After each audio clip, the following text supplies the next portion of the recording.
ప్రకాశం జిల్లా కందుకూరు మండలం విక్కిరాలపేటలో పట్టాదారు పాస్ పుస్తకాల పంపిణీ కార్యక్రమం జరిగింది. ఈ కార్యక్రమానికి ముఖ్య అతిథిగా ఎమ్మెల్యే ఇంటూరి నాగేశ్వరరావు హాజరయ్యారు. ఈ సందర్భంగా 495 మంది రైతులకు కొత్త పట్టాదారు పాస్ పుస్తకాలను పంపిణీ చేశారు. గతంలో జగన్ ఫోటో ఉన్న పాస్ పుస్తకాల స్థానంలో ప్రభుత్వ ముద్రతో కూడిన పుస్తకాలు అందించారు. కొత్త పాస్ పుస్తకాల పంపిణీతో రైతులు సంతోషం వ్యక్తం చేశారు. పెన్షన్ ఎంత వస్తుందయా? 6,000 వస్తుందా? అంతకుముందు ఎంత వచ్చేది?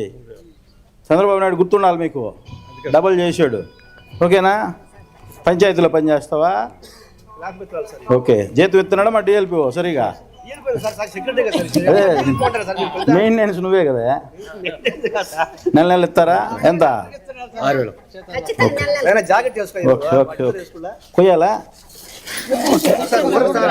ఓకే, వస్తాలే, మాకు అలవాటు ఉందిలే.